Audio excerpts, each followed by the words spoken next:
The M-Balm Effect presents Rock Hard.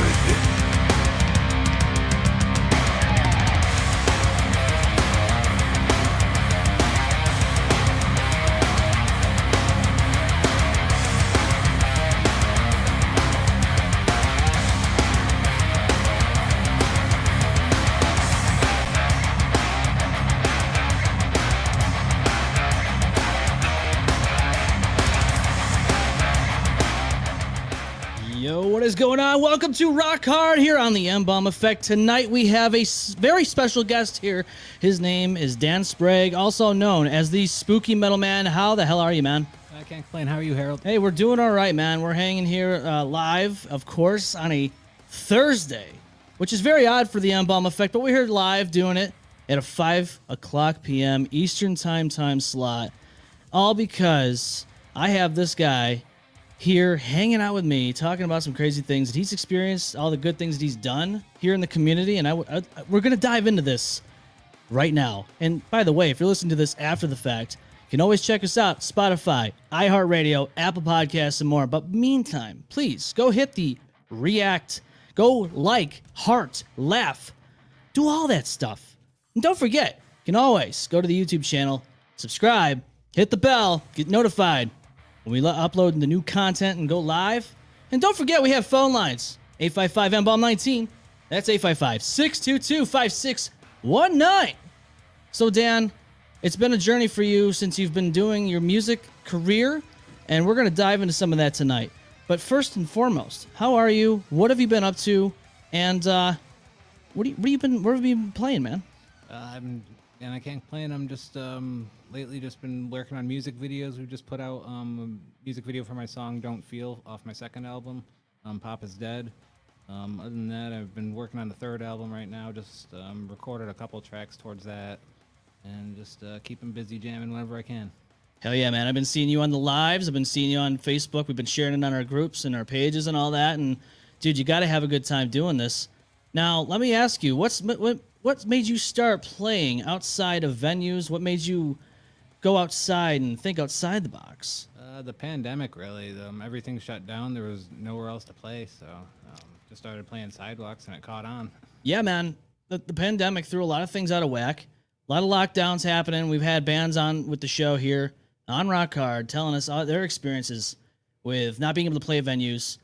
And, you know, it can be frustrating, especially as a music artist. You want to perform in front of a live crowd. That's mainly what the adrenaline and all that is at. And plus, you have people finding your music that way. Indeed. I definitely think that's a good way to be putting it out there. I've been happy to come across other street musicians doing it, too. I'm glad to see there's other people out there doing that. Oh, hell yeah, man. So I knew a guy. I knew of a guy. I didn't know him personally, but years ago in Charlotte, there was a guy who played, I think, an acoustic guitar there. He would sing and all that. And he would do his thing. I don't know if I don't think does it anymore. I don't think he's out there anymore. And to be honest with you, I would see some things that I just would frown upon myself. I mean, I think anybody would. There was always kids messing with him. They would kind of shove his microphone out of the way or even try to attempt stealing money out of his cases and all that. Have you experienced anything crazy like that? Not that I'm aware of. I mean, I'm just too busy jamming to notice what's going on with my gear or anything, but yeah. I can't say anything like that's really happened to me, luckily. Yeah. And that's the thing. Like, man, you're doing this. Now, when you're on stage, you're obviously out in the public, but people are out kind of far away from you. You have security and all that.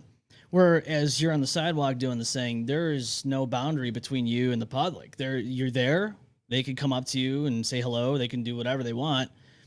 But did you ever feel like you're a little nervous about that sometimes? No. Usually if I can get overwhelmed by like smaller groups of people, I guess, but when it's one person at a time, I'm usually pretty good about that. Yeah, that's not bad. Obviously you see a lot of cars drive by. You see a lot of people opening the windows, waving out to you. Oh yeah, plenty of people honking and taking pictures and stuff as they're driving. Oh yeah, and devil horns and all that stuff. You got to have those, and it brings joy to people, man. We live in a world where it's obviously chaotic. We have a lot of hectic things going on in this world. Obviously, Kia boys and all that stuff. But then you have the good side. where that's where you come in.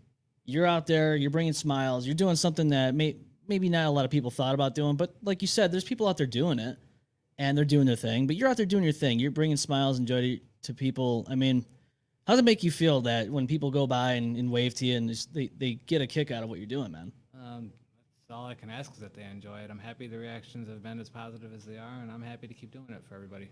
Oh, hell yeah, man. So you were on recently, not too long ago, you were on Channel 8, WROC. Here's actually a screen clip of that. This is where you're playing. Whereabouts were you at this point? That's the roundabout in Brockport, right across from Quickville. Okay, yeah. Actually, I think I know where that is. Yeah, I think I've been around that area. There's the Big Apple or something like that, the Red Apple. Yeah. Yeah, that's a busy corner. It's a roundabout. There's a lot of people always out that way. Yeah, I like how you've chose different places. I've heard that you've been at Leroy. Is it Leroy or Leroy? Leroy. Yeah, I've heard different ways, so it's always different, man. But you're from that area, right? You're from like towards the west more. Yeah, I'm from Bergen. Okay, so you're more out. So you're more westbound on Rochester then. Yeah. Okay, so but you go to different towns. You choose different places. Lately it's just been mostly Brockport and the Greece area. Okay. I do kind of hop around and jam wherever I can. Yeah. But last summer it was very heavily Batavia is where I jammed a lot. Went to Buffalo a few times. That was probably the only times I really made it out there. Yeah. But for the most part, it's usually the Rochester area. All right. Yeah. Oh, and always feel free if you want to move this around, man. This thing's very, yeah. If you want to get closer to you, maybe get more comfortable. So, are you ever nervous that maybe like, so I'm not gonna mention any company names or anything like that, but I've done a job where you have to be outside, you're on the sidewalk, talking to people. Have you ever had an accident happen in front of you, like it was almost a close call? I've seen plenty of that happen just playing at the roundabout. Even just this morning twice. Jeez, man. Those roundabouts are really dangerous. You got to watch out for those because I always feel like somebody's going to like jump the gun and just floor it or just gas it. And all of a sudden the next person's not going to see it and just they're going to hit. It's going to collide, going to cause a problem. Have you ever had a close call with you, though? Like, have you ever had somebody maybe get close to you in an accident? Not that I recall. No? I've never actually witnessed an accident while I was playing, luckily. So Yeah. that's all I can be thankful for. Yeah, you don't want to do that, man. Yeah, it's never fun to see that. So let me ask you this: what kind of music inspires you to start getting into music? Like, what kind of bands? Slayer is probably my biggest influence. Like, Raining Blood was the first song I learned how to play on guitar, so I've just been adding songs to that ever since I learned it. A lot of other stuff I've been learning is Pantera. I know bits and pieces of other stuff too. I can't name it all off the top of my head, but Yeah. And then I've got my own material as well. Occasionally, I'll break out some of our Mutilation Station stuff. But yeah, definitely got plenty in the set list. Oh hell yeah! So you've been a part of a band, right? Oh yeah. Stevel? Yeah. How is that? We're still jamming today. He's actually and Mutilation Station. That's one of our side projects. Okay. Yeah. I've been doing some research. Stevel, it's been around for a while. It looks like you guys have been jamming out for a while. I saw you guys played at the Montage even as early as 2016. Yeah, the Montage Music Hall, man. That's one of my favorite venues. On top of Photo City. I don't know if you ever been to Photo City. I don't think I've been there yet. No. Yeah, they got a good vibe there. Like all the lights in here and stuff. They have those kind of lights. There's one in particular I want for the studio. It's Let's Get Weird. It's like a neon light. So maybe one day we'll implement that in the studio. It's really got good acoustics. So obviously the Main Street Armory is out of the question now after what happened there, and they've closed down. Have you ever performed at the Main Street Armory? I've performed next to it. Next to it? That's actually how I wound up getting into the Black Label show. Really? Yep. Somebody gave me a ticket while I was playing out there. Dude, that's sick. Oh, thank you. Yeah, no. So you performed outside, and somebody was like, "Hey, man, here's a ticket for you." I had friends come in with a ticket for me either way, but I was just happy that I was getting into the show no matter what, at least. Right, you don't want to miss that. Yeah, I bet you met a lot of people along the way, though. Oh yeah. Doing this. It's not every day you see somebody outside performing, especially with an electric guitar. Now, I've seen obviously acoustics and all that. You had the accordion guy when there was like events at the Blue Cross Arena. Rest in power to that guy because I think he's not here with us anymore. But there's so many different people out there that I've seen along the way. But you have taken it with an electric guitar. That's interesting to me because I want to know how you set up. Like, what does a day look like for you? I mean, I wake up. First thing I do is I take the dog for a walk, make sure he's taken care of.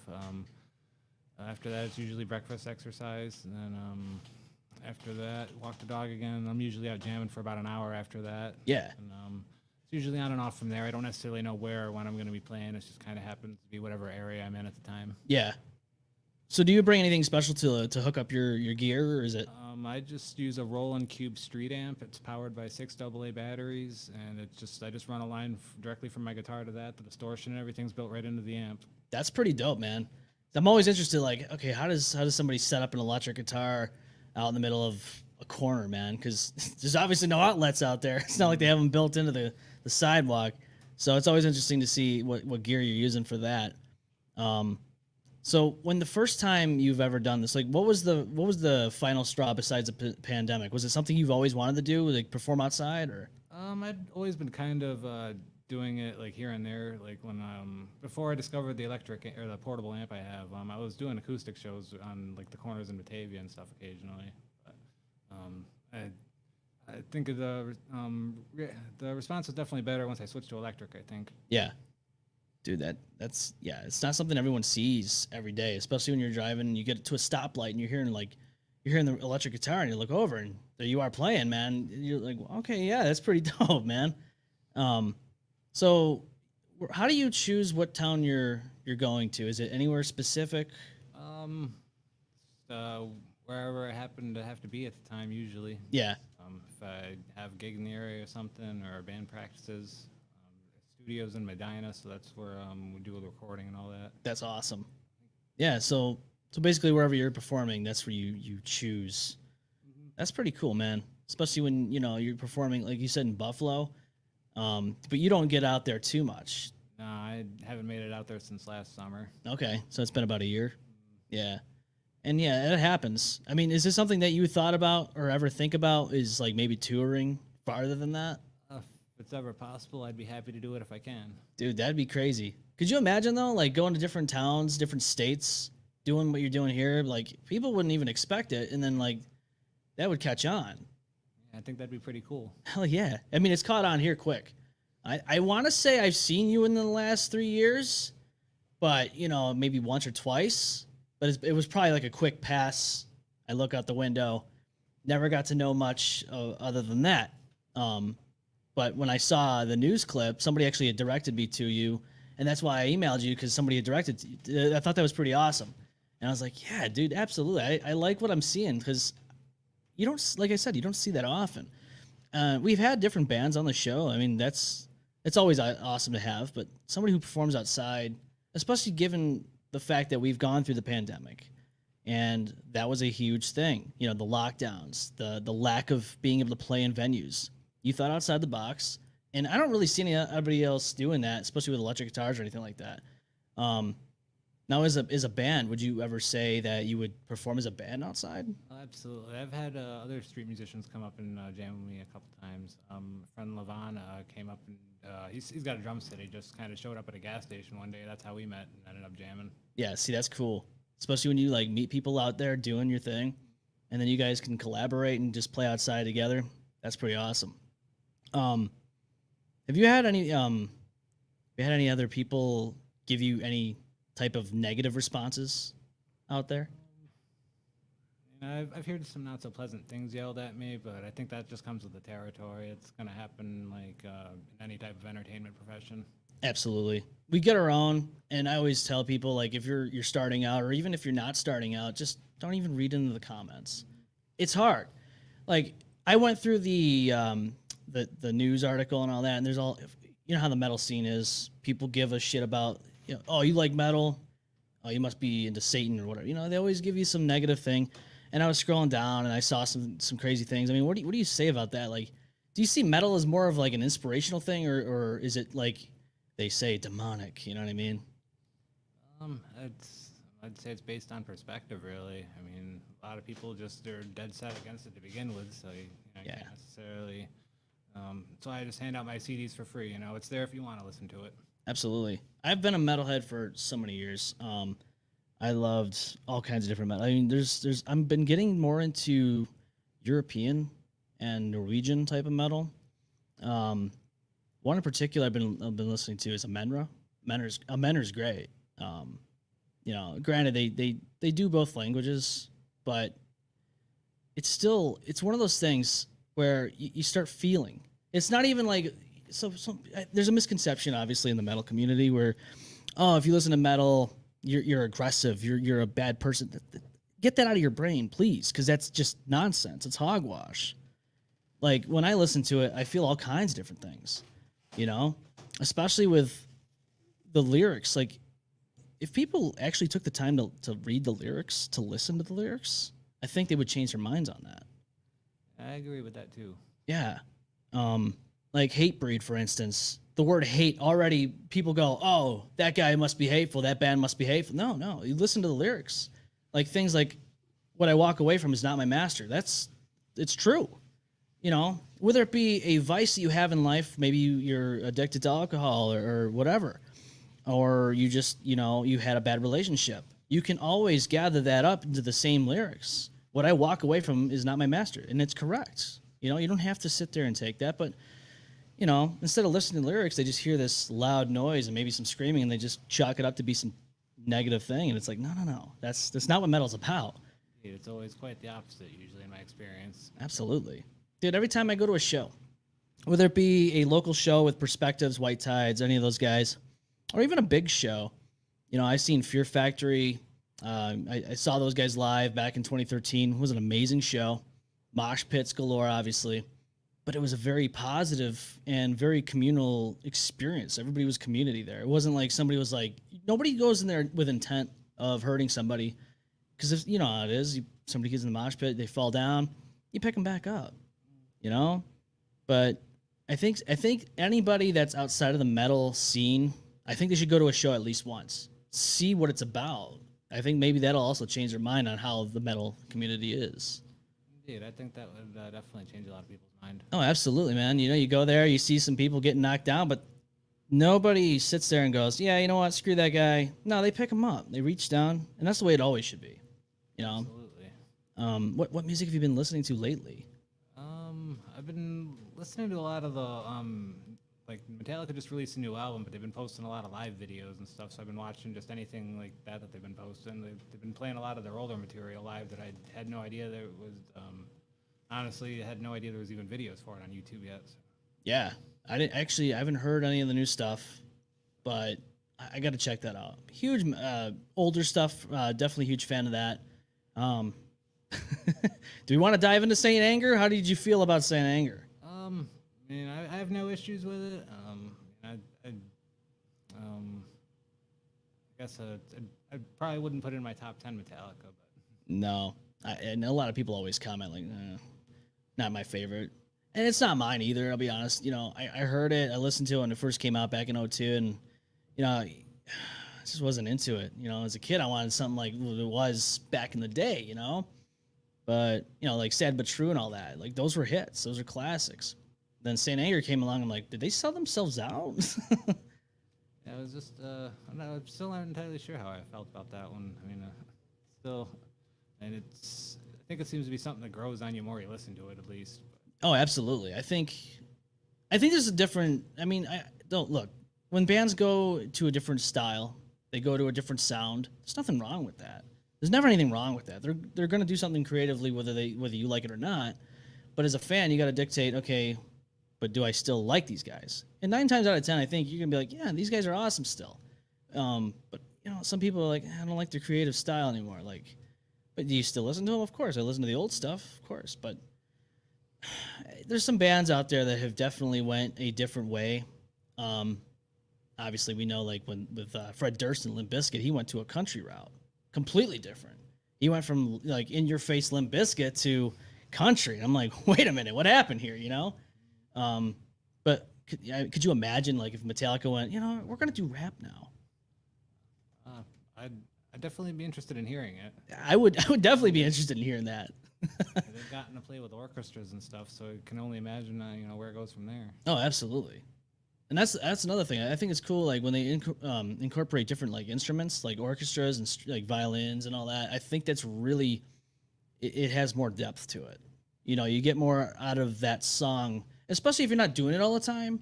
It's something you're like, okay, this is huge. Especially when you have a whole orchestra behind the metal. Like there's something about that with strings and metal. Just it correlates with each other. Actually, you ever watch the show Metalocalypse? Oh, absolutely, Dude.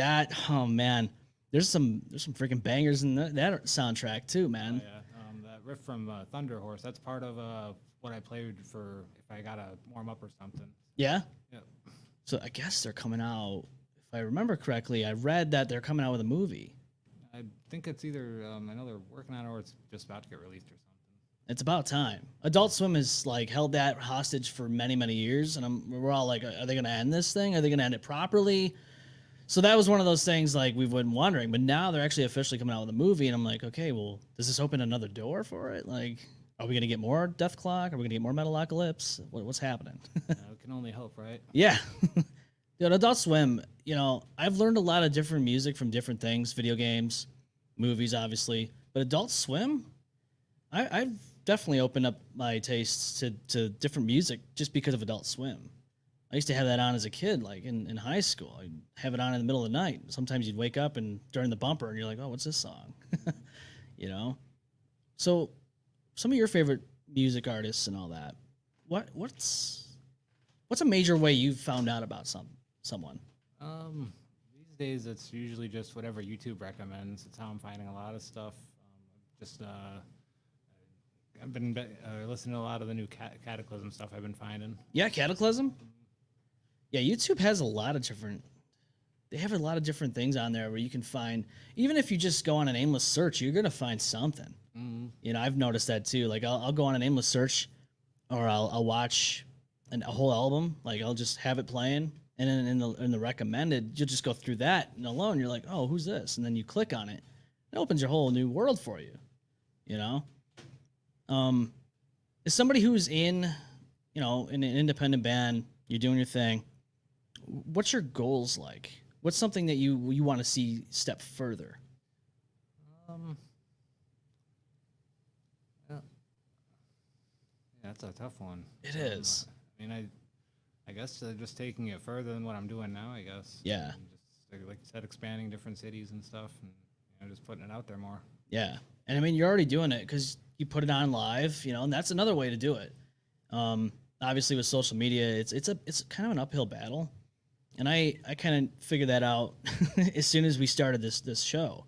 The algorithms, it gets kind of crazy out there because like you could have like 400 followers and only 5, maybe 10 people will get your posts that you're putting out there, which I think is crazy. A lot of people definitely out there experiencing this, especially as content creators, music artists, and all that. Even now, it's like with this live right here. It's kind of, and I understand it's a Thursday. People are probably stuck in rush hour, honking at each other, maybe not getting into fender benders. I hope not. If you do, don't get hurt. But yeah, it's kind of an uphill battle, especially when you push that button. That button. You're like, oh, post, and you don't get much reaction out of it. It's kind of a bummer, Does anything ever discourage you guys sometimes, or? No, we've been at it since before we even started Facebook pages and stuff. Yeah.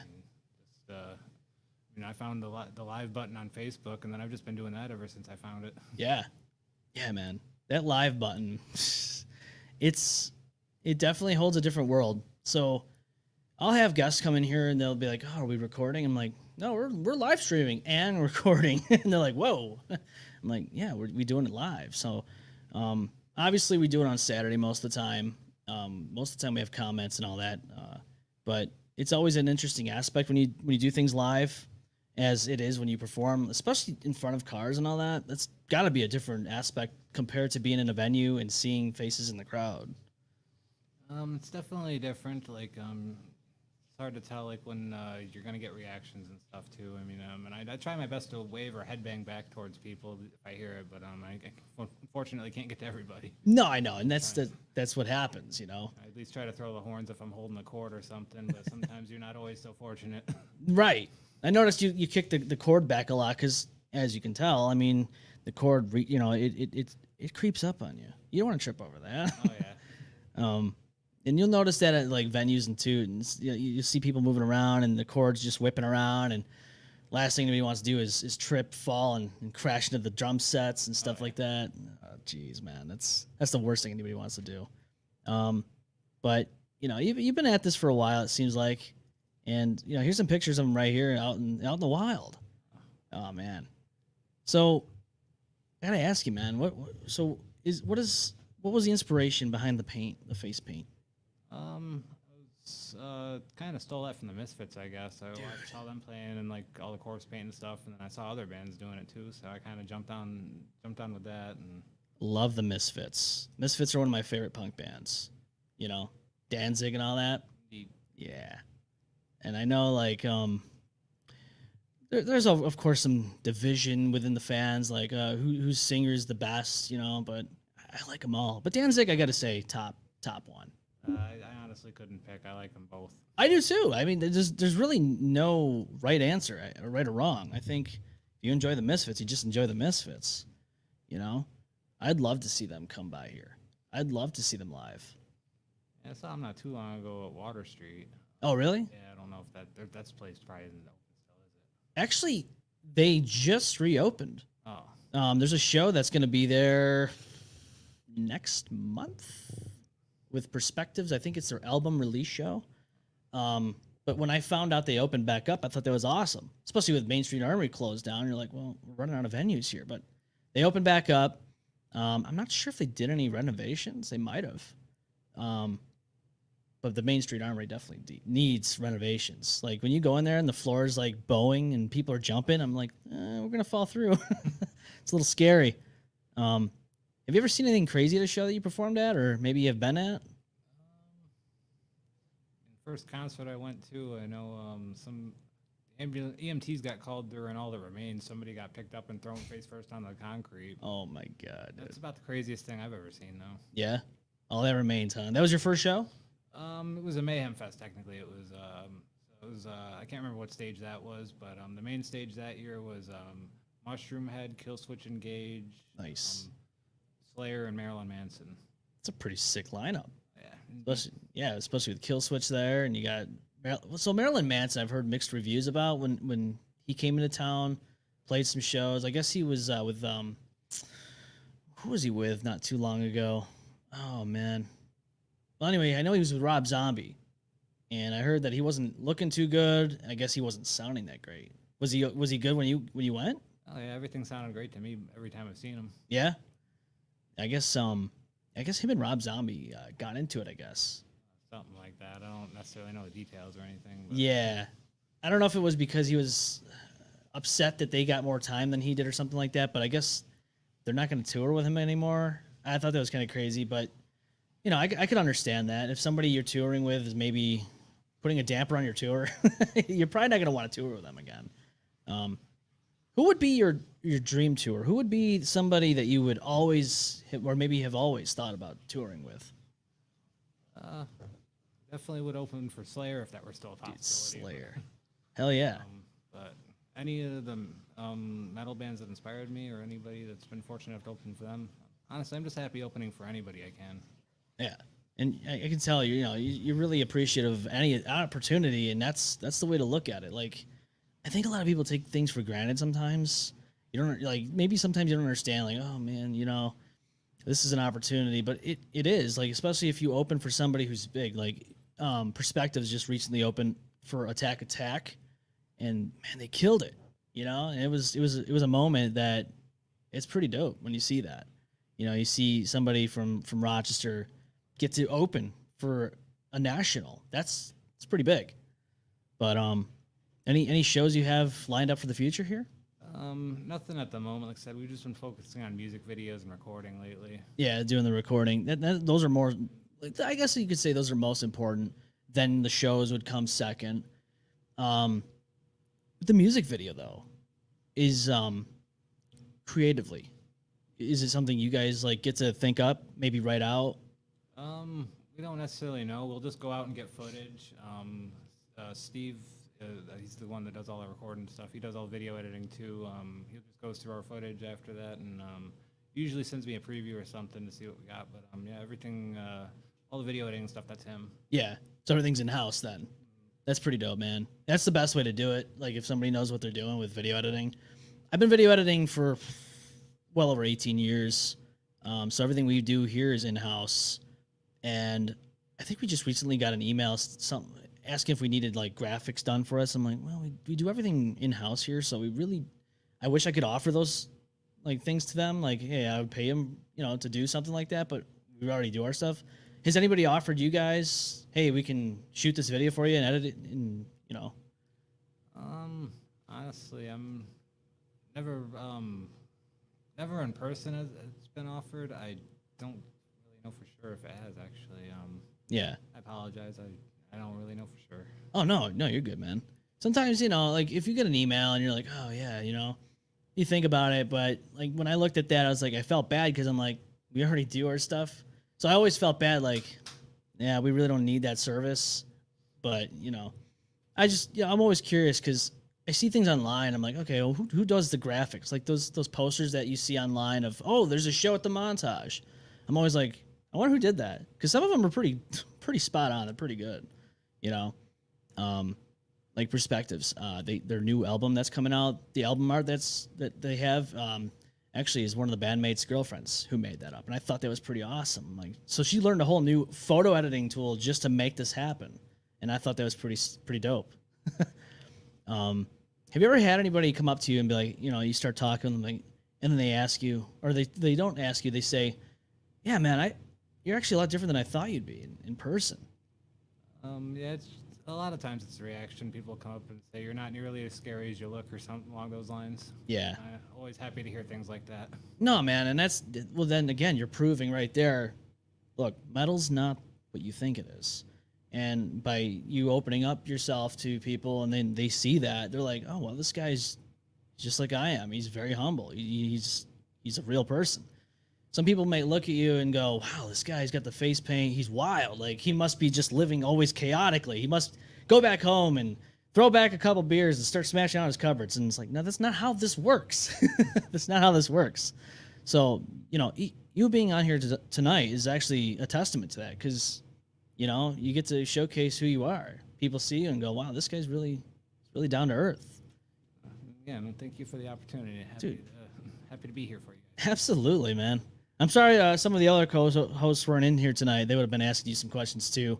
This show can get a little wild sometimes. So, but maybe we're not scaring you off this time. We got a comment. It looks like, oh, my mom's on here with us. She says I flew today. It's a little inside joke that we do on this show.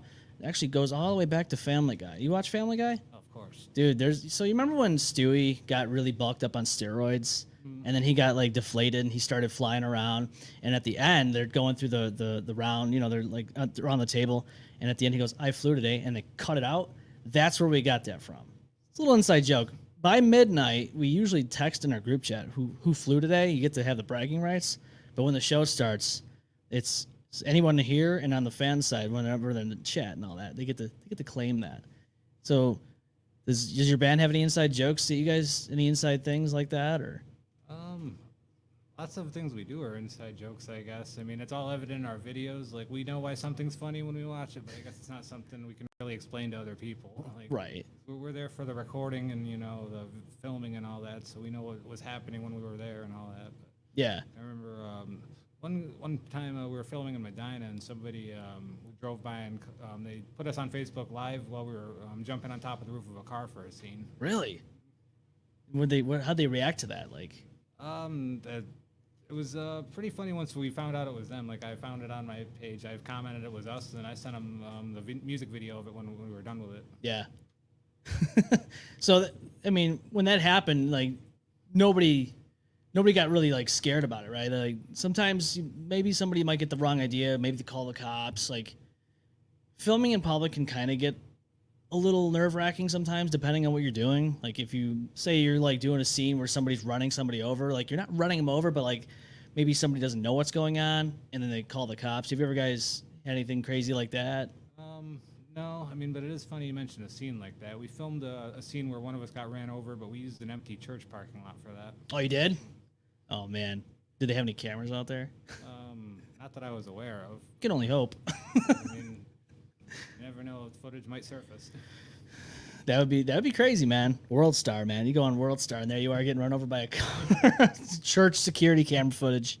People are like, oh yeah, you know, here's a band called Stevel. You know how I found them? How? Well, there was a security cam footage on World Star, and these guys got run over by a car. So you know, you're out there performing, you're out doing shows. How's your interactions with fans usually? Like when they hear your music, your original stuff, and all that. What kind of feedback have you heard?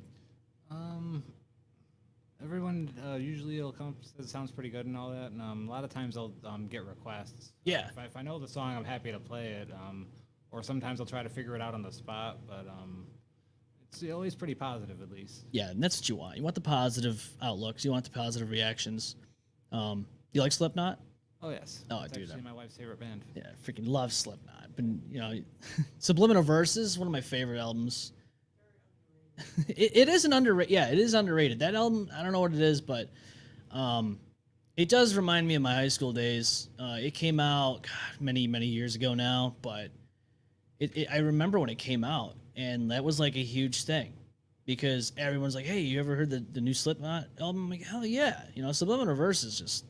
It all depends too. Like some people might not hear of it. Like now, there's music I'm finding out that it released back in 2018. I'm like, I wish I knew back then when it came out.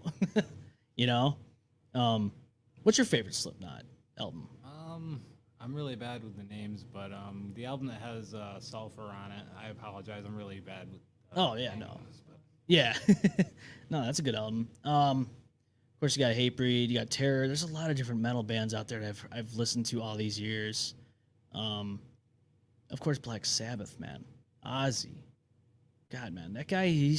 I know he officially hung it up, but he lasted so long on tour. Like every time he'd go out on tour, he'd be like, "Oh, is this his last gig?" Like, nah, he'd keep going out. I mean, Black Sabbath, though. I've heard you play some riffs from Black Sabbath. Oh yeah, I play a little bit here and there. Yeah. Every time I hear it, I'm like, yeah, some Sabbath. Crazy Train and Paranoid. I think that's about all I got. Yeah, Paranoid. I gotta say that out of those two songs, which one's your most favorite? I'd probably have to go with Crazy Train. Crazy Train. It's definitely different. Like when they released that, I feel like it was ahead of its time, especially with the beginning. You know, I feel like that was more of a 2000s type esque feel to it, but obviously it wasn't made in the 2000s. But I feel like I don't know. I gotta say maybe Paranoid. I think might go with Paranoid on that one, just because I'm more of a. Not that Crazy Train's bad, but I like the riff on Paranoid a lot. You know, it's definitely one of my favorite riffs. So out of the local bands here, is anybody? Have you collaborated with anybody around here?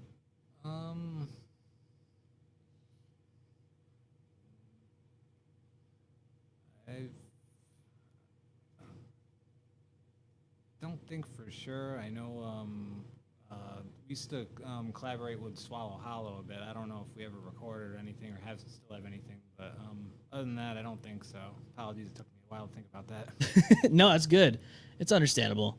There was a band. So, oh God, we went to the mall like I think it was like 2005, and there was a band called Ghost. Now I know it's not Ghosts, but it was a band here in Rochester. They were giving out CDs. I want to say I have that CD somewhere, but I moved so many times. It's kind of like, okay. Then we finally bought this house, and it might be somewhere up there, but I still remember listening to that CD going, I wonder where these guys are going to be going. And now, fast forward almost 20 years after the fact, I wonder where they are now. Like, have you ever had anybody hand you a CD and just you wonder where they are? Like, usually if I come across something like that, it's CDs that can't necessarily be determined what they are. Like it's a CD they burned me, and I don't necessarily it doesn't have a label or anything. So Yeah. I've got something sitting at home I listen to quite frequently, but I never had any idea what it was. Yeah. I always find some of those smaller, like up and coming bands. Sometimes you listen to them and you go, "Wow, man! Like these guys are gonna be something." You know, you listen to the music and you go, "They have the talent, everything's there." And I just came across a post today. It was stating that it's not about the talent; it's about the popularity, or something along those lines. Do you agree with that statement? I'd say it has a bit to do with both. Yeah. They definitely want popularity to put the music out there more. Definitely not have the talent to do that as well. Oh, absolutely.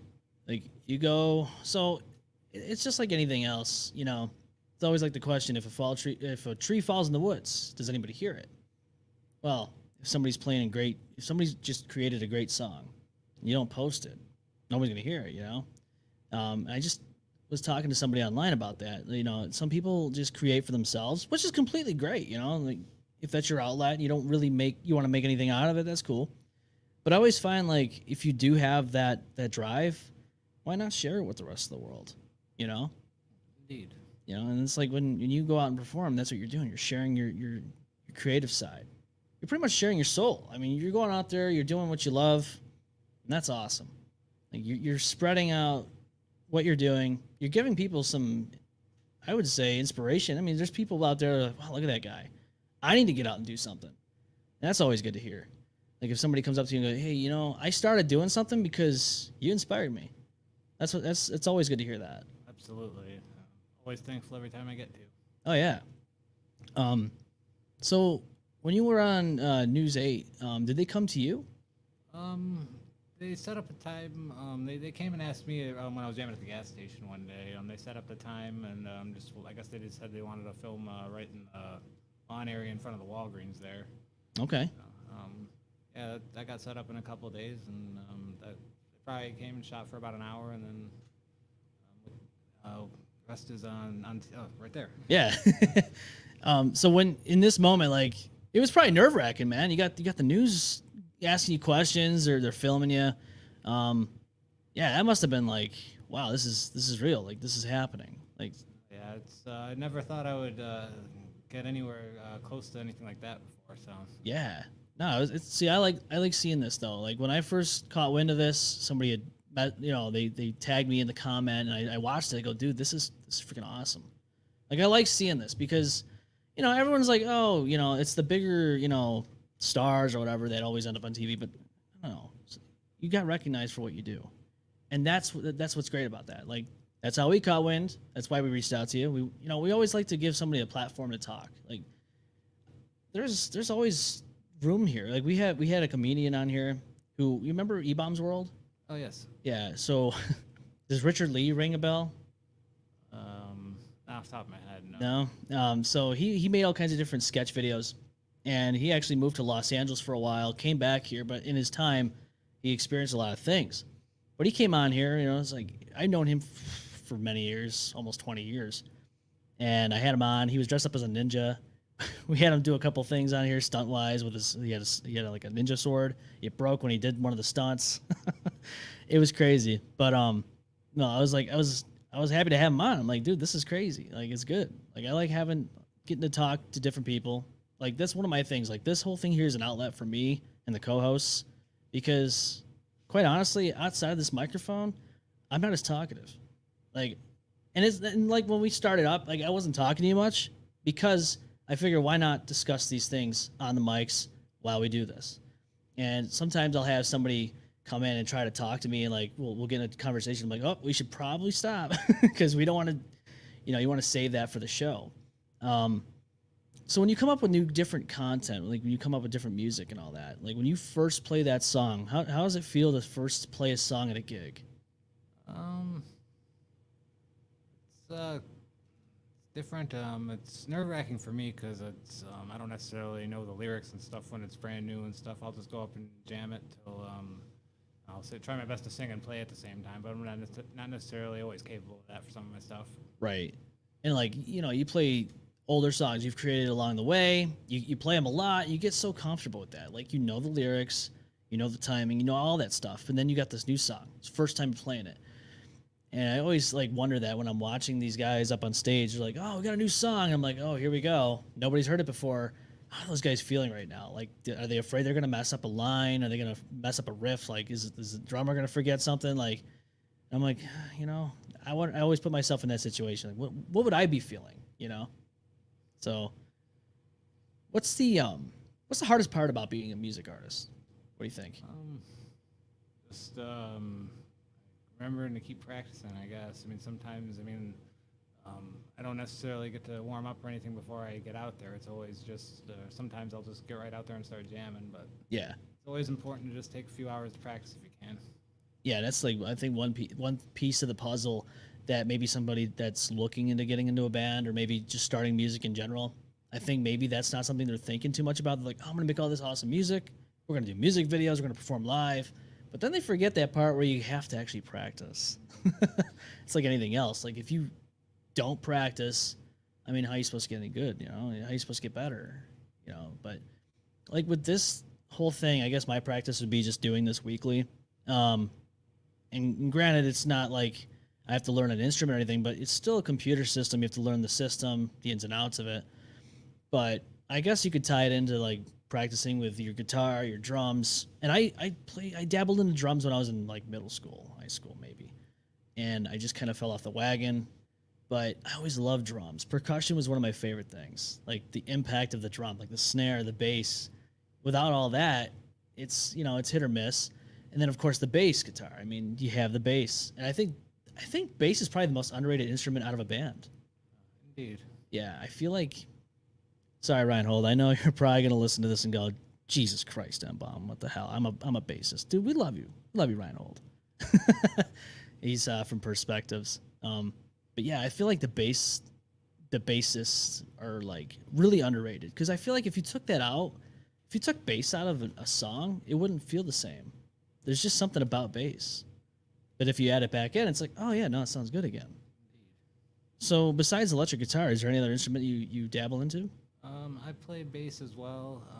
I've messed with banjo occasionally, ukulele. I've tried drums. I'm not really any good at any of those instruments, so I just kind of stick to guitar. Yeah. What do you think is harder though? Is drums harder or is it electric guitar? For me, drums is definitely harder. I can't keep a beat to save my life. Yeah.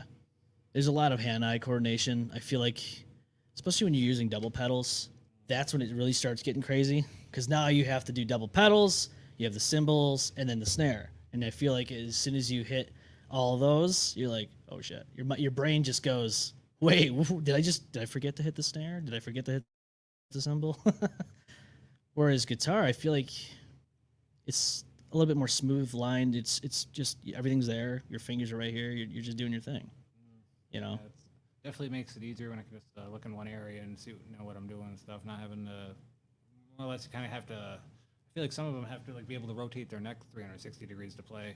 Oh yeah, you're looking like the Exorcist out there playing because your head's spinning, your arms are going crazy, and then your legs are going crazy. And crazy how some people do that.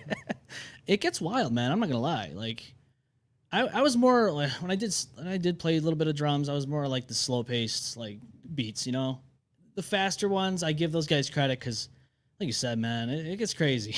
It gets kind of wild. And of course, you don't hear too much of it in the metal scene, but keyboards and all that.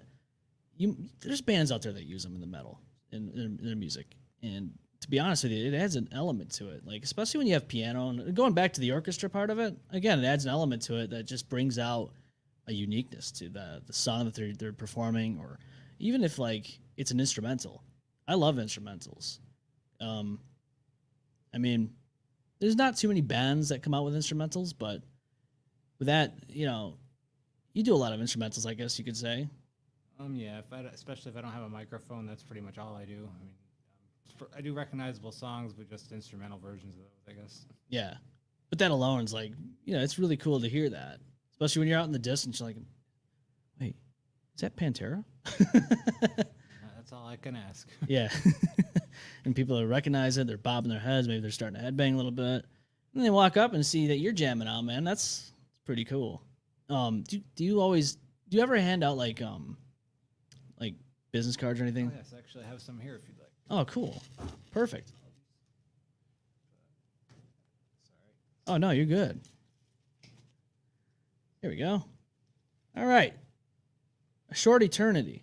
And this is the other one for my mutilation station project. All right, Mutilation Station. Now, of course, if you see this guy out in the wild, you'll get to have some of these business cards here. That way you can learn more about him. Yeah, so you got these right here. I got these here for you. I grabbed these. These are wristbands. Oh, thank you. Yeah, you're welcome. So I always try to give in return when I can. I've been going, like I said, the house is crazy right now. We're getting the room set up for the kid, the baby. And then I was just getting the office kind of started on because that's been sitting there for just about almost 4 years since we moved in here. And I'm like, it's time. So I've been finding some things along the way, and I found some more of those. I'm like, I thought I had gotten all of them out of there, but hey, man, I still got my first one on right here. Been wearing it ever since we got them. So like with Steve-O and all that, do you guys do like shirts and all that? We just had mutilation station shirts made. Mutilation Station shirts? Fortunately, I was wearing it yesterday, had it, and got caught in the downpour. So. Oh man, dude, that was some of the downpours we've been getting lately has been kind of crazy. Yeah, it's been definitely on and off in the Rockport area, it seems. Yeah. We just had one Saturday. That was like a torrential downpour. And my wife and I were going to up to Seabreeze up that way, and there was a tree down, like the branch was snapped, like in the middle of the road, and you could just see it. It was just brand new, like that happened, and then the cops started blocking it off, and I'm like, oh man. I told her, I said, luckily nobody was there, because it's the last thing anybody wants to do is get crushed by a tree branch. So that's another thing. That's another good question, actually. When you're out playing, have you ever got caught where it started raining out of nowhere?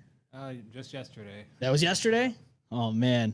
You ever worry about the equipment? Like, shit, I mean, the guitar I was using, I've been caught in the rain with it a couple times. It's usually pretty good as long as you finish up your song and head back in. But yeah, this time I couldn't. I was about halfway through the walk solo and I had to call it. Yeah, you don't want to get your stuff all ruined. Yeah, that water's unforgiving. Indeed, I have broken one amp doing it in the rain. So. Oh, really? Yeah, that's definitely costly, especially when you have to. Because there's nothing you can do once it gets soaked and it gets ruined. Yeah, it's pretty much. I mean, it's still turned on a little bit, but it didn't go loud enough for anybody to hear it anymore. Yeah, it's a done deal once that happens. It's just like any other type of speaker. It's, but with that being said, though, like when it's really hot out, I mean, you're out there jamming. Does the heat ever affect your equipment? I don't think it does. I mean, I've probably get about 6 hours out of each full charge of batteries I put in it. Okay. That's not too bad, though. Indeed. Yeah. Yeah, I always wonder, like, with the elements and all that, how does that affect the equipment out in the elements, The only thing that might happen more is breaking more strings, I guess. But even then, I haven't really had that happen too much lately. Yeah, it's a rarity just to have that happen. So if somebody asked you, I mean, how would you recommend somebody starting their music career? For anybody looking to pick up a guitar, you mean, or? Yeah, anything. Like if anybody was like, "Hey, man, what's some advice you would have if I was looking to start maybe playing drums, guitar?" Especially if you don't have anybody to teach you, I would just say pick a song, just try to learn it, note for note best you can, and just keep on building from there, and pick up little things along the way too. But like I said, I was pretty determined when I was learning Raining Blood, so yeah. I think the first day, by the time I at least had the main riff done, my fingers were bleeding from it. Jeez, man. But then you get like calluses, and it kind of stops that from happening. Yeah, but it's absolutely worth it, though. Oh, dude. You got to pour out those blood, sweat, and tears in order to get to a better level, You got to, like we were talking about, practice and all that. Yeah, I always tell people, like, if they ask, because I've had people on here podcasting, like, even that, what would you recommend starting? Just do it. It doesn't matter about your gear. Like, that's another thing, like equipment. Some people worry about the equipment. Do I have the right stuff right now? Yeah, I was actually learning on a broken acoustic. The A string was missing its tuning pegs, so more or less my guitar kept going, or I was getting tuned lower and lower every day because it couldn't keep up. Eventually, I couldn't use that guitar anymore. So yeah, But I mean, that is mostly what I learned on though. See, that's cool though, because like some people would just worry, be like, oh, it's broken, I'm not going to touch that, I can't learn on that. But that's not true. You can. There's absolutely ways to get around that, and you did it. What age did you start thinking about doing this, and when did you start actually doing it? I picked up the guitar around 16, 17 years old, and yeah, it just I never thought never imagined I'd get this far with it or anything. But No? I'm just happy it's going the direction it is, and again, I just want to keep doing it as much as possible. I would say, hell yeah, man. You've been kicking ass. You've been going out there doing your thing, and obviously you've gotten pretty positive reactions out of it. You know, some people might, of course, like you said earlier, you're always going to have the naysayers, and you're going to always have those people that are negative. And you know what, though? What are they doing with their lives? They're not out there doing what you're doing. And if they did, they wouldn't be able to do half the stuff, if not quarter of the stuff that you do. You know, because a lot of people that want to, you know, they want to down you or whatever. That's because that's almost a reflection of who they are. Like that's how they feel about themselves. In a way, I feel like they just like, you know, I got to make this person feel bad about themselves because I do, and it's like. No. Again, it goes back to the comments. Like, and I'm sure you probably you don't want to go and look at the comments. Why bother? If I do come across a negative one, I usually just post my band website on it or something. So I use it to my advantage at least. I actually, yeah, that's the way to do it. We had a guy call in a couple of years ago, tell us how much our show sucked and all that. And what we did was we took the recording of that voicemail, and we used it for a rejoin. So now it's part of our rejoin. We make fun of it by just.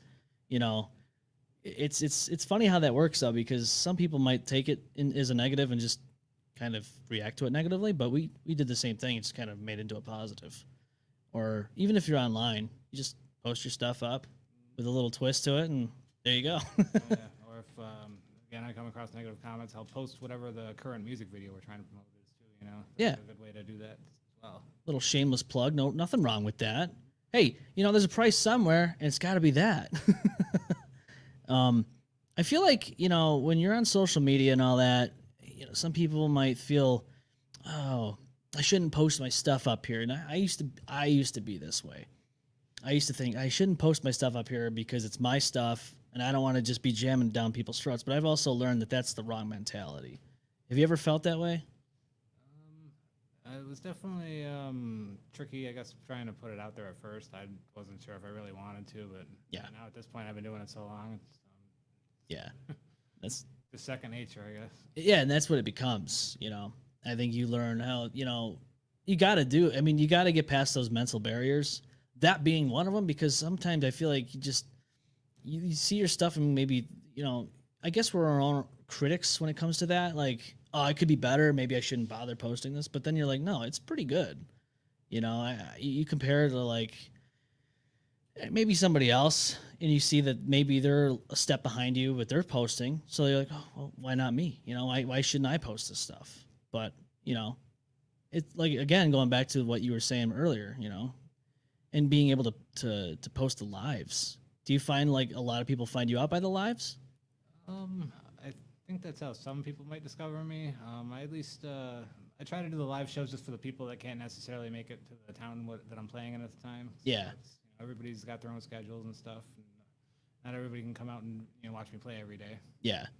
Now, typically, it's what, about an hour you're out at a location? Yeah, I try to keep about an hour every time. Yeah. I mean, otherwise, I'm sure like you probably get exhausted after a while. I mean, there's days, especially last summer, I'd probably play maybe 4 hours straight if nobody stopped me or anything. But these days, I'm definitely more careful, especially the heat the way it is. Dude, oh man, like this week was brutal. Today was brutal. The humidity's crazy. Like we were talking before the show started about how the humidity was crazy, and yeah, so I'm like, I don't mind the heat as long as the humidity's low, but today was pretty brutal. Indeed. So have you ever played in Irondequoit? I have. Okay, I feel like I might have seen you out that way at one point. Yeah, there's a gas station over by House Guitars I would usually play at. Yeah, over on Titus. Yeah. Yep. I think I might have seen you over there. And a couple of times they let me play the I-Square stage too. Oh, really? That's cool. I don't think there was anybody scheduled to play, but I just happened to be in the area and they told me I could go up, so that's awesome. Definitely took a shot at it. Yeah, like House of Guitars, and then I never been to the Record Archive. I know that's a shocker, but I've been here all these years. I've never been there. Have you been there? Record Archive? Yeah. We were just there not too long ago. Yeah. How is it in there? I've never been in there. Excellent selection of music. There's a lot of cool stuff in there. Yeah. Damn. I gotta make a trip out there. Maybe one of these days. Do they have a place you can perform out there, or in that building? I think they do. Honestly, I've only looked around the CD area. I think they have like a lounge area you can get drinks and stuff, but I don't think I've ever been in that part of it. Okay. Maybe that's where they're at. Yeah. There's a lot of different places I haven't been to yet. That one definitely is some. I need to get there because I've always heard good stuff. Like, oh, you can find classic records out there. I know there's a guy I know I used to work with. He makes a trip out there once in a while because he's a huge avid collector of records and all that. And he always told me like it's worth going. Absolutely. So some of your favorite CDs, have you found it in one of those stores? I'm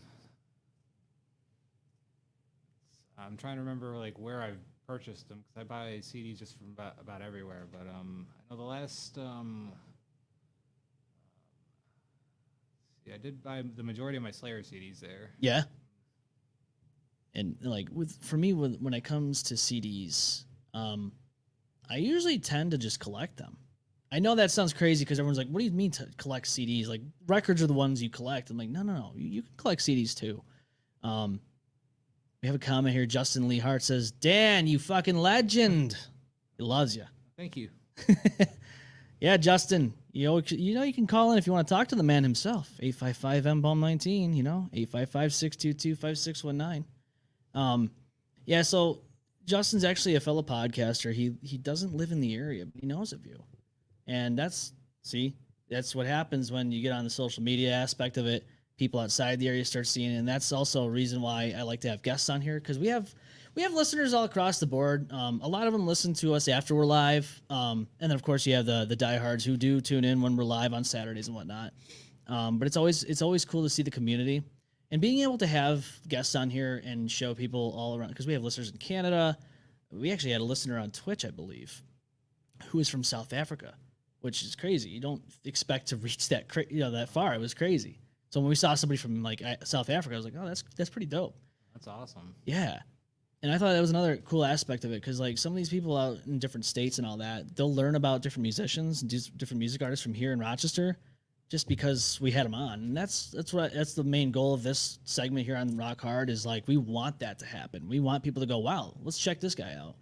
They hear your stories, they hear what you have to say about the music scene, what you do, and like if there's a recording that you wanted me to play or whatever, we throw it on our system so that way like during breaks and stuff, we'll have it playing. So that's what we always try to get you out there. Much appreciated. Yeah, absolutely, man. So if you ever have any music you want us to play on our system, just let us know. Send it our way. We'll make it happen. Thank you. I'd be happy to. Dude, absolutely. Is there anybody outside of the area that you've come across that have found you in different aspects? Like maybe somebody took a video, posted on their social media, like you were saying about when you did the music video. Has somebody found you that way? Person I used to train me for wrestling found me that way. Professional wrestling? Yes. You like professional wrestling, huh? I was trying to get into it, yeah. I used to love watching it and stuff. I don't necessarily get to watch it as much as I used to anymore, but yeah, that was something I was doing for a while. It was definitely a good experience, and I'm thankful for it. We had a professional wrestler here from the ROC. His name is Eric Emanon. He's traveled Buffalo here. He's been around for a long time, but he officially retired not long ago due to an unfortunate injury. And he gave us a lot of insight about his experiences in the professional wrestling world. There was one in particular where he, I guess his storyline was around a stick pony, which you watch these storylines unfold on wrestling, right? It gets pretty crazy. But a stick pony. And he was telling us about how he decapitated the stick pony and then super kicked the guy who's the owner of the stick pony. Like, I guess they had like a friendship or whatever. And he super kicked the guy in the head as he was like mocking him with the stick pony. I mean, it was crazy stuff, man.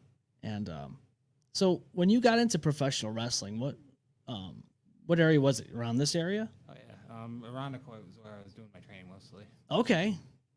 How was that though? Was it crazy? It was pretty cool. The guy owned his own 6-sided ring. Oh, like TNA used to have. Yeah. You don't see that often, man. When you see a 6 rider, when I see that, I go, oh, yeah, TNA Impact back in the day. Kurt Angle, Samoa Joe. Damn. I got to meet some guys, man. Like, I've been an avid professional wrestling fan for a while. Chris Kanyon, I got to meet him. He signed one of my toy WWF World Heavyweight belts. R.I.P. Chris Kanyon. Sad story about, how he ended his life. And I wish people would understand, like, that's another thing about this show. We are huge. We talk about mental health a lot because you have to. We live in a world, and again, it comes back full circle with music and all that. That's one of my things that, like, I need music. That's something that helps heal the soul, I feel like. If you don't have music, what kind of world are we living in? And so that was one thing that I always thought about too, is like mental health. You have music, and like professional wrestling, it's one of those escapes. You watch that, back in the day, Stone Cold Steve Austin's coming out there with a beer truck. He's spraying Mr. McMahon and all these guys, The Rock. Obviously, things have definitely gotten a lot softer over the years. I think especially after what happened with Chris Benoit back in 2007, understandably so. But I feel like, it's definitely sparked back up again. I myself don't get to watch it as much as I'd like to, but All Elite Wrestling, AEW, that's definitely sparked another. It's almost like the 90s again. You have different federations open, whereas when WWE was around just by itself, it's like it gets stale because there's no competition. So nobody's like, oh, we can just do this and nobody will care because we're the only thing to watch. Who was your favorite wrestler growing up? I had quite a few. Actually, probably Sabu, and then there was Hayabusa. I don't know if Oh, you're familiar yes. with them. Okay. Yep. And the Hardy Boys, of course. Yes, Jeff Hardy, Matt Hardy. They're on, I think, at AEW now. So they're on there performing. Those guys have been at it since the 90s. They're still going. That's impressive, man. Absolutely. Especially guys like Undertaker and all that, who just recently retired, not within the last few years. I mean, think about how many years he's put in on his body. When you were training, I mean, like, how did it feel to, like, taking bumps and all that? It's definitely, definitely not. I don't know how to describe it, but definitely, it's definitely takes a lot of work to get to learn to take the falls the way that you're supposed to. I mean, I still probably can't do it right, but Yeah. I mean, it's very painful too. So I think that's what people don't understand. Like, wrestling, you always hear, well, wrestling's fake. Come on, man. What they're doing is wear and tear on their bodies. How do you learn how to land on like steel? You don't. Pretty much just however it happens. Right, because even landing in the ring, from your own experience as you were trained, like, it hurts, and that's just the ring. Think about what these guys are doing when they're on the ramp. They're getting slammed on the ramp, slammed through an announce table. Granted, there's certain things that are maybe softer than others, but I don't think you can train to learn how to land on those things. You got Shane McMahon doing elbow drops off a Hell in a Cell. You got Mick Foley getting thrown off of there through an announce table. It's like, you see that. You don't train for that. You just do it. It looks like Victoria's on here. Hey, guys. Yahoo Metal Dan. Yes, he's on with us right now. Justin says, I seen his video on Reels recently. What's the craziest thing you've seen playing on the street? Honestly, I just any musician that comes up and jam with me or offers to play my guitar, I always like to see what other people can do as well. And that's about the craziest things I really see. I'm always happy to see other people come up and jam. So, dude, could you imagine? You're out there, you get a little gathering, and then a mosh pit breaks out. What would you do about that, man? Would that make you feel like really? I had a funnier fantasy in mind. Like, I figured it'd be funny if like the cars in the roundabout started moshing each other or something. Yes. They're already going in a circle. Yes, it's like that game Wreckfest, like a destruction derby. Exactly. Dude, let's make that happen. We're gonna have Dan out there. He's gonna be playing his thing, okay, at the roundabout, and there's gonna be a mosh pit of cars. It's gonna be like Wreckfest. If you haven't played that game, download it right now. Go buy it.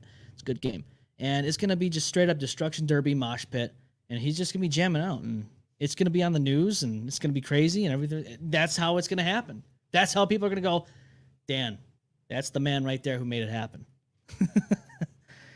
Justin says, "Whew, the Hardy Boys grew up about 30 minutes down the road from me."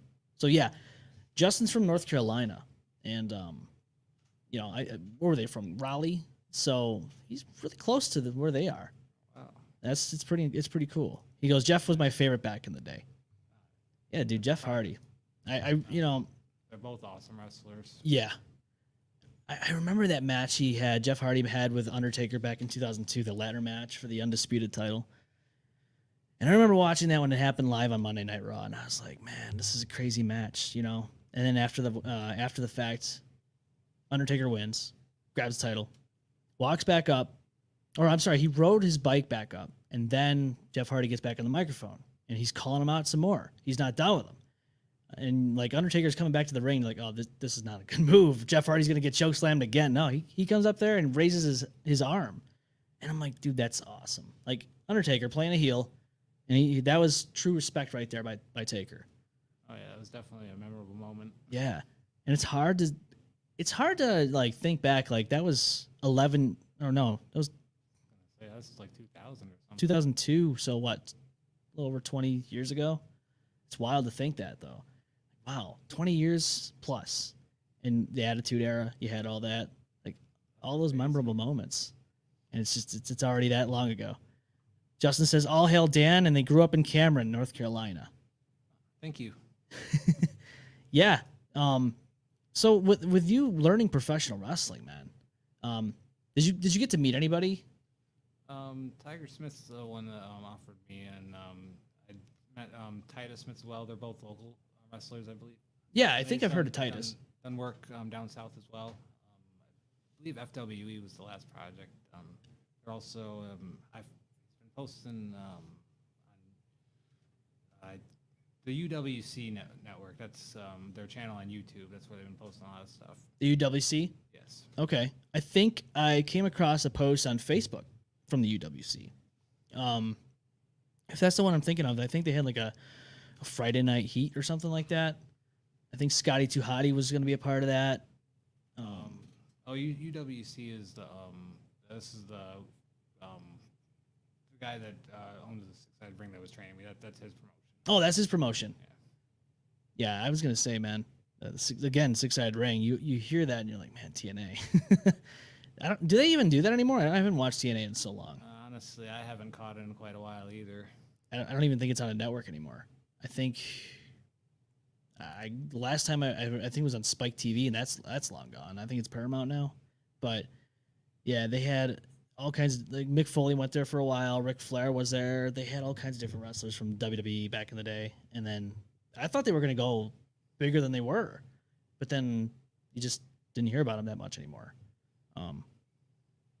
So you haven't really been able to keep up with today's wrestling then. I don't really watch a whole lot of TV too much. It's lately I watch whatever shows are on during the middle of the day and stuff, but usually just out there between jamming outside and indoors. That's kind of all I really catch. Yeah. And of course, streaming services. It's kind of like, does anybody really watch live TV that much anymore? Everything's pretty much online. If you want something, it's like on demand, or you don't have to wait. Oh, you know, this show's gonna be at 8 o'clock. You don't have to wait all day to watch it anymore.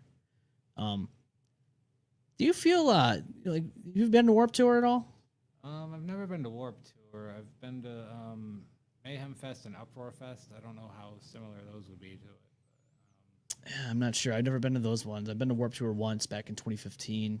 It was cool. It was a cool concept because you had all these different stages, and you can just kind of walk around, go, okay, what's this? There's a whole listing. Okay, stage C or whatever, and you go check it out. And then if you get tired of that one, you go to the other one, just kind of find different artists that way. Or maybe your favorite artist is playing that day, and you just kind of revolve your day around that. I like that concept. You don't see it often. There's a guy named Adam. He's actually got a fest coming up soon, Frost Fest. His thing is called Frostbelt, and it's coming up soon. It's actually in August, and it's pretty dope, man. So I like seeing that he's gonna make another fest. I feel like, it was late July he's gonna do this, I believe. So later this month. But I feel like after Warp Tour ended, I feel like a lot of things kind of fell apart, in the music world. It'd be kind of cool to have that come back, though. Something, at least something, you know. And I think Warp Tour is still around, but only in one city, if I remember correctly. Oh yeah, I honestly have no idea. Yeah, but again, there's always outlets to find different music. Like you said, YouTube and all that. And what if they made a channel? Like, look, MTV isn't what it used to be. Back in the '90s, when Beavis and Butthead were on, you'd have music galore. Now it's all reality TV and all this craziness. Like, they need to make more, I think, more channels where you can actually have an outlet. And I'm not even saying on TV. I mean, like YouTube. And that's the thing. Like, if they had a live stream, like if somebody had set up a live stream of like different like bands like that, like different music artists, even if it was in a specific territory, I think that'd be a great thing. Just, you learn different bands just that way. But the internet's got so much to it, And when I go through and I watch all these things, I'm like, what if this didn't exist? What if the internet never happened? Do you find that we would be living in a different world? Like, we wouldn't have as the bands or anything that we have now? Do you think that would have prevented it from happening? I think that's very possible. Yeah. It's definitely harder to put the word out back then. Oh yeah, absolutely. Like, we like to go down rabbit holes in this show. And the one rabbit hole I've been thinking about is, if the internet didn't exist, would any of the bands that exist now, like from the 2000s to now, would they have ever happened? Maybe some of them might have happened, but I feel like the internet has definitely given us, granted there's bad things that happen with the internet, but I feel like we've gotten a lot of good out of it. I feel like there's maybe shows that wouldn't have existed now, maybe movies, but especially music. What would the music world look like without internet? Definitely be an entire different landscape. Yeah. Oh yeah, absolutely. I feel like, now I'm old school. I love the, hey man, check out this. You hand somebody a flyer, a business card. That's my way of like that's my favorite way of getting it out there. Unfortunately, it's not always going to happen where you can do that with the internet, because with the internet, again, going back to algorithms, you could post something on there, but maybe not everybody's going to get it, Here's a good question, because this is very controversial in today's world. Justin says, how does Dan feel about AI music? I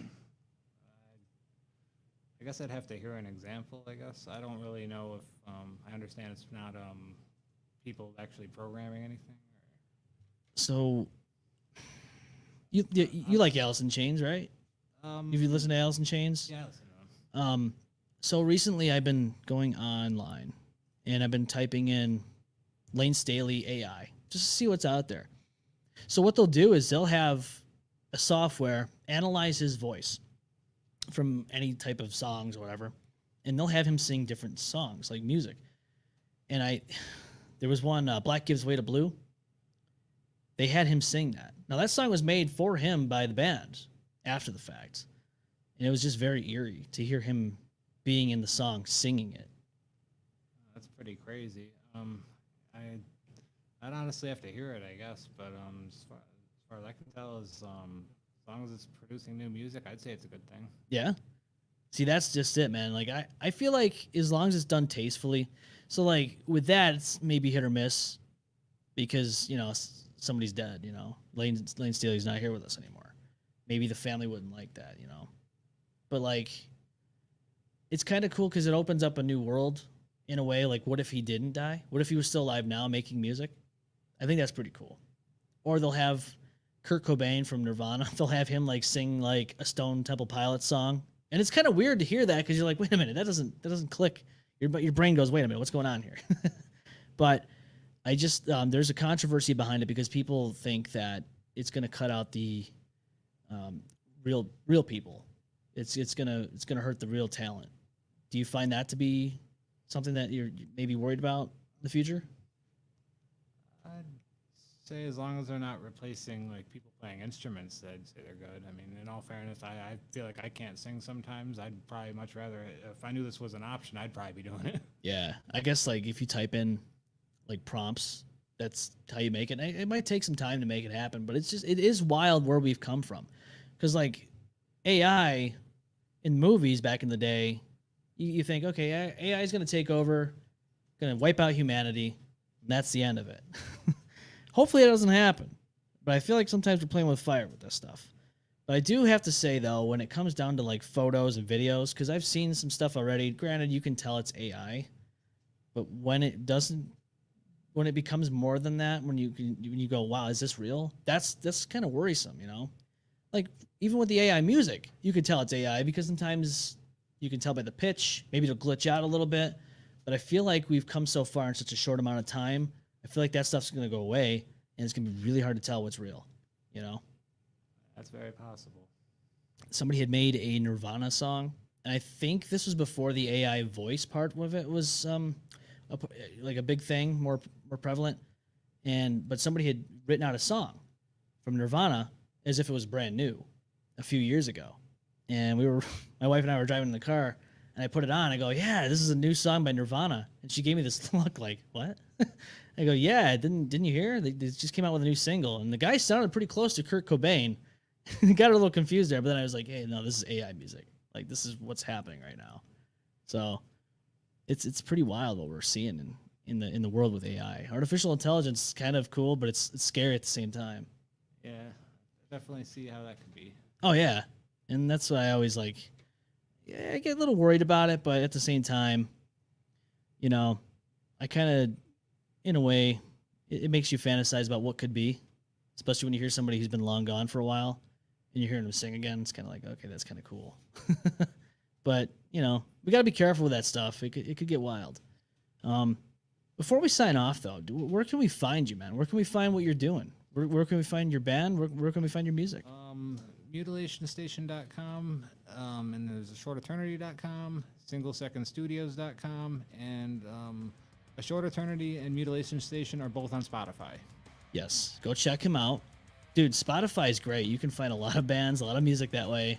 I enjoy Spotify, you know, along with iHeart and YouTube is probably the biggest one right there. Like you said, you find a lot of stuff on YouTube.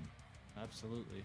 Especially when you start out as a musician, as a music artist. If you ever want to learn something, YouTube's your friend.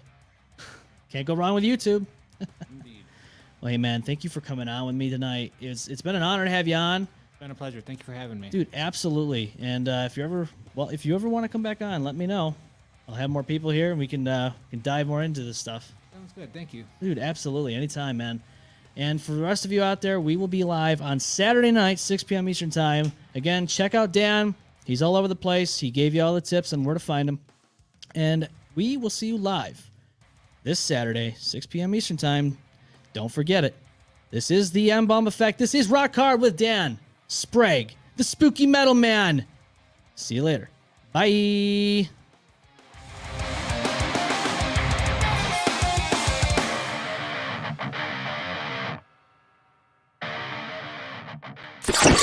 Well, there goes the neighborhood. It's a good thing no one got seriously hurt. Oh my god! Whoops, spoke too soon. Don't get too wrecked. See you on the next one.